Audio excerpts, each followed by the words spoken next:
Hey, Dead School here. Before I get started with the story, I just want to mention that this is my first narration video, so I kindly ask for you to watch till the end and give honest feedback on the video in the comments. I also decided to use gameplay for the footage, which I don't see a lot of narration channels do, so let me know if you guys like it or not. Also, I want to give author credit to JoeDog93. I found this story on r/creepypasta. And if you're coming from my main channel, just know that I'm still going to be posting on my main channel. I'm just going to be posting on this second channel as like, I don't know, a side hobby. But yeah, without further ado, let's get into the story. My name is... well, let's not get bogged down by the details. By the time you read this, I'll be locked away. I've killed my cheating bitch of a wife.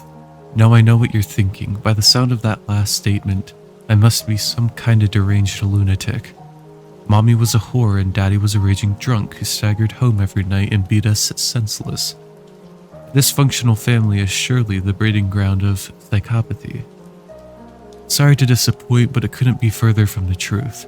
My folks weren't perfect, but I had a very happy childhood. My mother was a secretary, and my father worked himself to death in a cubicle for 30-something years. I went to bed at 9 p.m. every night, nice and full of Mom's delicious meal, nurturing my body to help me grow into the man I am today. I was never really afraid of the dark like the other kids. There were no monsters in my closet or under my bed. I guess that's because there was already a monster in my bed, fast asleep in his cowboy pajamas and clutching his teddy bear. I hope you're paying attention. You might learn something. The times make the man, not the other way around. By the time I was 17, I had already killed 7 men. I was drafted into the service that year and spent the next few years of my life jumping in and out of foxholes.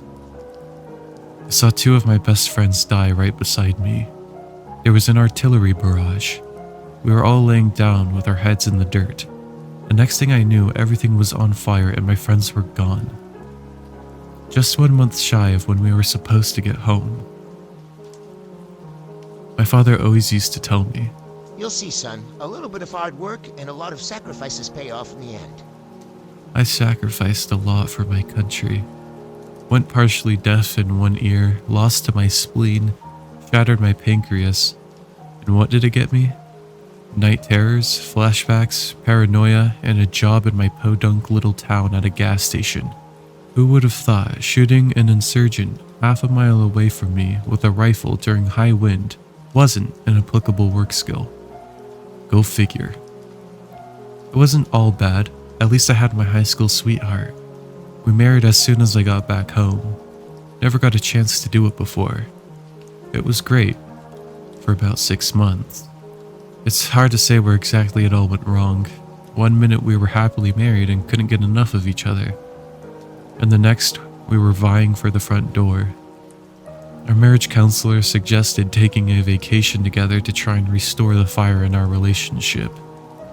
But I found myself praying for the plane just to crash and end it all. Sad, isn't it? I would have rather just been killed than go home. Signs of an affair had slowly started to come together, but I chose to ignore them because I didn't want to believe she would ever cheat on me. One day I came home early from work and she went out to the store and left her cell phone at home by mistake. It was very unlikely for her to do that. Usually I would fight the urge to give in and snoop. I'm not sure how else to explain it, but to this day I swear it was like there was a voice inside of me telling me, pick up the phone. Her password was her birthday. How original. I scrolled through the phone and opened her messages. 15 new ones. What a very popular lady. And they were all from a number that I didn't know. I felt like I had been hit by a truck. Every emotion I had ever had spilled over at once. Anger, sadness, hopelessness, confusion, embarrassment, betrayal, and rejection. From what I could read, the 2 of them talked for hours on end about how much they loved each other and couldn't stand to be apart. They even ridiculed me for how naive I was for not catching on. It took every ounce of restraint I had to not smash the phone into pieces. What was I to do? She wasn't going to get away with this. I heard her keys rattling as she came in through the front door. I quickly placed the phone back where she left it and slapped on the TV. I didn't want to let on that I knew. Not just yet. Hey, honey. She said as she came in toting a paper bag full of food for the week. How was work?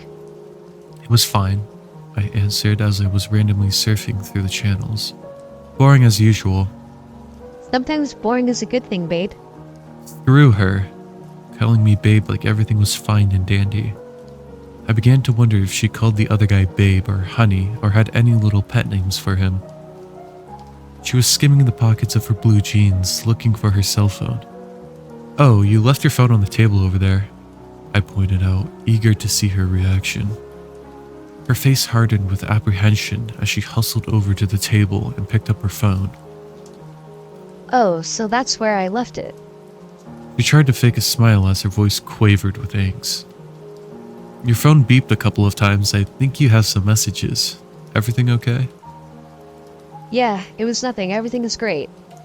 What a lying bitch. We talked a little bit during dinner, but I can't even begin to recall what about. Her food never tasted so disgusting. It was a meal built on deceit. My brain was telling me to bash her face in then and there, and I wanted to. That wasn't an option for me though. I needed to know who the other guy was. There was no way he was getting a free pass. The next day at work I was exhausted and emotionally eviscerated. I barely got any sleep at night. I tried to get back into her phone, but the password was changed. The bitch suspected something. At about 10:30 p.m., a customer I had never seen before came in. I distinctly remembering the time because he had somewhat startled me. This time of the night was slow, and I always nodded off for a bit until my shift ended. He walked around for a bit, grabbing miscellaneous items. I remember being annoyed because he was talking on his phone and wouldn't shut the hell up. It took him about 5 minutes to get everything he wanted. A few packs of bubblegum, some snacks, bullcrap like that. He was so engrossed in his conversation, he probably thought he was all alone. He set his hand over his phone and turned his attention towards me. Can I get a lifestyle skin, please? He whispered, batting his eyes with eagerness. It had to be the most uncomfortable thing ever. I hated when people would come up and ask me for condoms. What you do on your own time is your own business. I don't want to hear about it. At least this guy wasn't some punk teenager though, trying to show off by asking for an extra large size. While he was trying to retrieve his wallet, he put his phone on the counter and turned on the speaker. Hey, listen, I'm sorry I'm late. I had to pick up some things. I couldn't have been more disinterested in watching this guy scream into his phone until I heard the voice on the other end. Well, hurry up. I've only got a couple of hours and I want to make the most of them. That voice was my wife on the phone. The conversation continued. Are you sure tonight is good? It couldn't be any more perfect. I've been thinking about this all week. Well then prepare to have your mind blown. It's not my mind that will be blown. The passion and sensuality burning from her voice were enough to set the phone ablaze. What the hell? I couldn't remember the last time we even had sex, let alone even teased the idea of it. So this was him. This was my enemy. The man that made me lose sleep. Those goddamn blue pale eyes that conceded the way he smiled. Slicked back hair. My face went from grim white to beet red in an instant. They ended their phone call and he slid some money towards me. Sorry about that, guy. Big plans tonight, if you know what I mean. In that moment, something snapped inside of me. I always thought that was just a figure of speech, saying that someone snapped. There really is something to it though. All my time in the war, I know I didn't come home the same as I was when I left, but my time in the service molded me into something else. I was a lean, mean, well-oiled machine. But now some screws had come loose and it was time. Time to kick ass and chew bubblegum, and that cheating fuck just bought the last of the bubblegum. Before I could even comprehend what was happening, I had him over the counter, squirming and fidgeting like a little baby. This was quite a new feeling for me. So much different from shooting a person some distance away. In the army, I never really got a good look at the people I killed. We just squeezed the trigger and down went the target. but this was exhilarating. I have never felt so in control of another human being. This man was literally about to be erased from existence by my bare hands. As he faded into an eternal sleep, the monster inside of me was awakened, and he came out to play. Amidst the chaos, the gun we kept under the counter emerged from its hiding spot. In a last attempt to get me off of him, the guy reached for it. I didn't initially plan on shooting him, but since the wonderful idea presented itself, I just couldn't resist. The gun went off twice.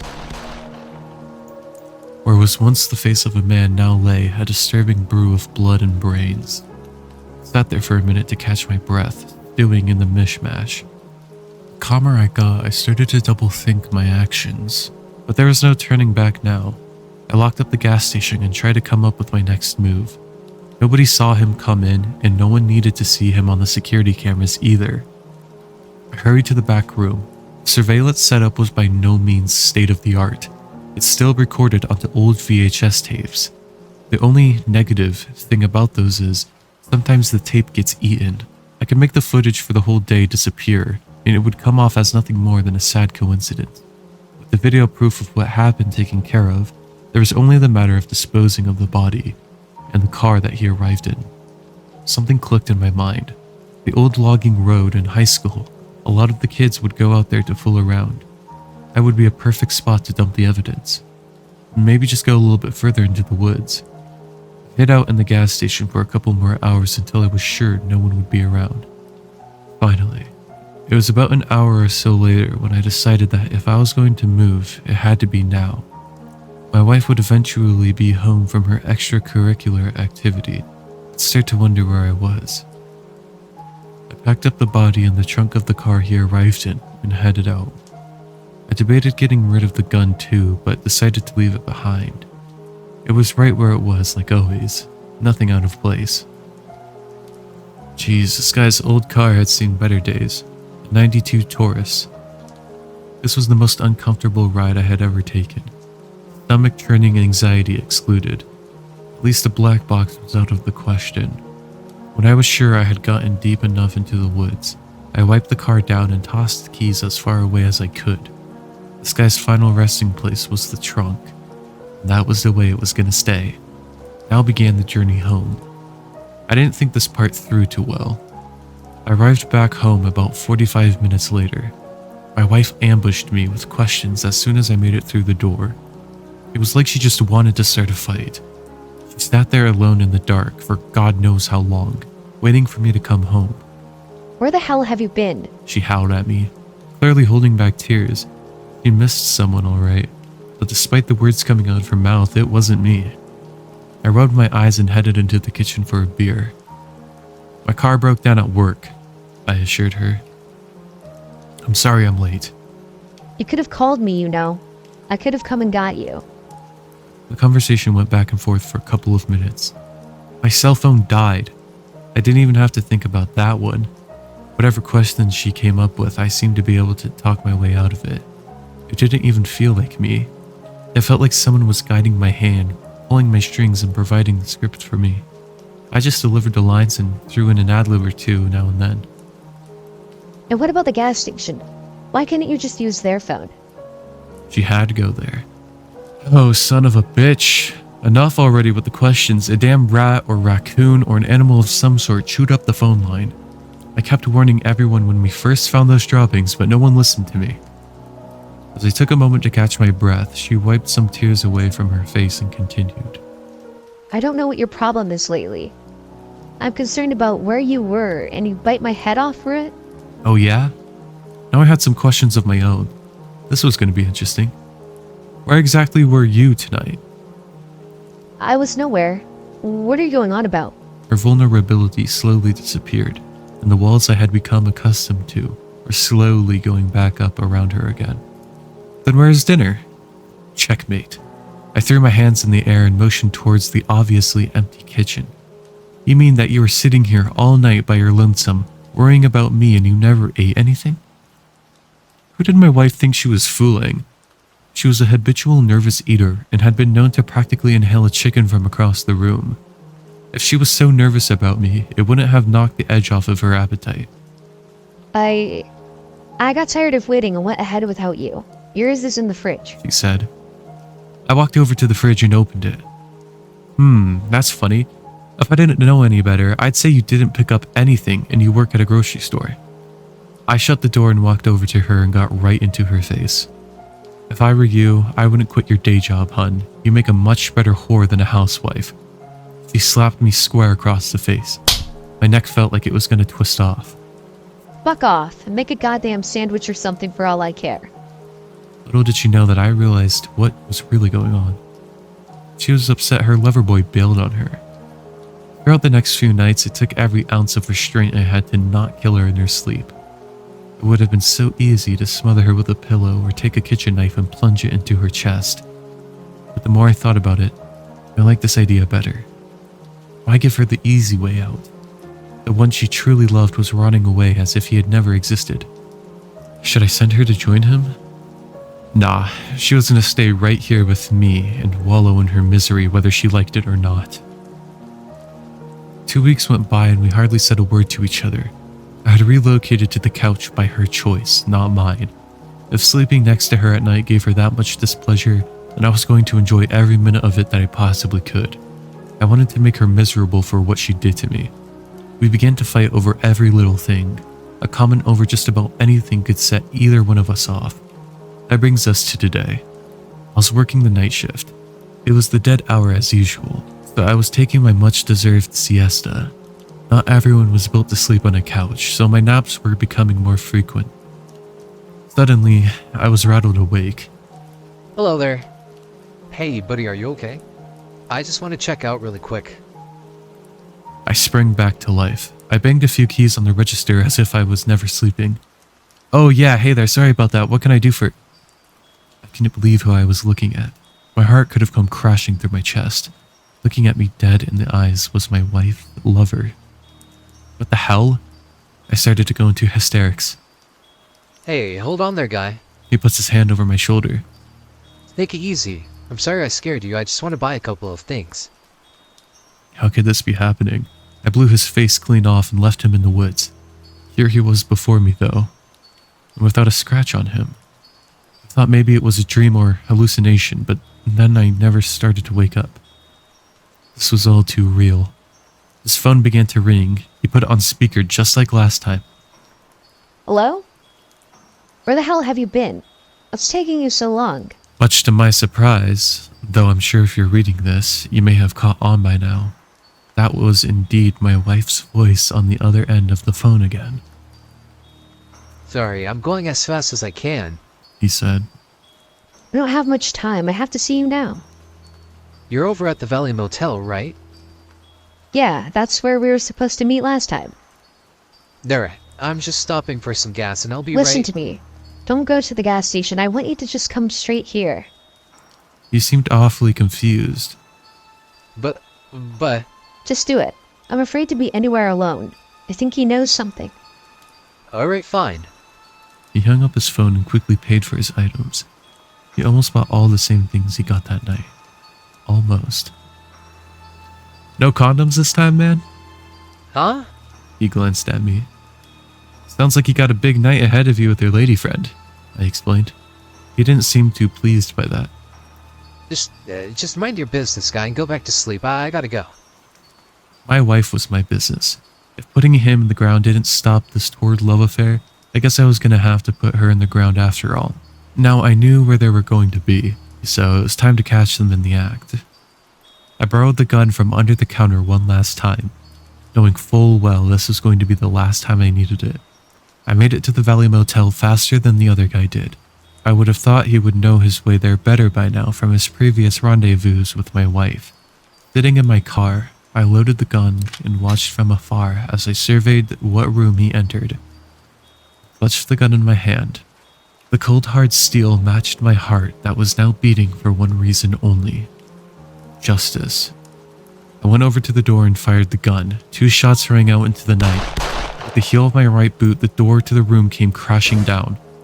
And the surprise alone should have given them both heart attacks. What the fuck? The guy shouted. When I entered the room, he and my wife were sitting on the bed. I got in there before they could get started. What the hell are you doing here? My wife shouted at me. You're crazy, you know that? Her lover took a good look at me. You're the guy from the... My wife began to scream over him. I told you just come straight here. Now look at what you did. He found us. Who is this lunatic anyway? He asked. All this time together, she didn't even talk about me or anything. I figured now was as good of a time as any to get acquainted. Well, buddy, that lovely lady right there would have been my wife, and I'm the loving husband that you just fucked over. Whoa, listen here, buddy. I think there's been some misunderstanding. He started to reach into his pocket. I wasn't taking any chances. The gun roared to life once more, blood spraying from out his chest, and he started violently choking. I looked down to see him clutching his cell phone in his hand. I guess he didn't have a weapon on him after all. Honey, please. My wife sobbed as she sprang off the bed. She gently embraced me, trying to get me to lower the gun. You're upset right now. I know what I did was wrong, okay? But please just put the gun down. You're confused right now, and I don't think you understand what's going on. The gun started trembling in my hand. I knew what I had to do, but at that moment, I felt myself struggling to do it. Bang! The gun went off one final time. Goodbye, my sweet. Her body went limp and she collapsed into my arms. It's funny how life works. I wanted nothing more than to see her suffer. And now that she was gone, I was going to miss her. I tossed the gun to the floor and gently laid her down on the bed. I turned to walk away when I tripped over her lover's body. What a way to go. Shot for pulling out a cell phone. It looked enough like a gun. I could always plead self-defense. I began to wonder what exactly it was that he wanted to see on the phone. I picked it up and turned on the screen. A series of text messages presented itself, wanting to be seen. Whoever was on the receiving end of these texts wasn't very talkative. I read them to myself. Hey bro, you there? Asshole, pick up the phone. Are you there, man? This isn't like you. Okay, I finally tracked her down. I know you're private, but I am coming out to meet that new chick you've been seeing. If you're not going to talk, maybe she will. I hope you're alright. Mom and Dad are going to kill you if this is some sort of stunt that you're pulling.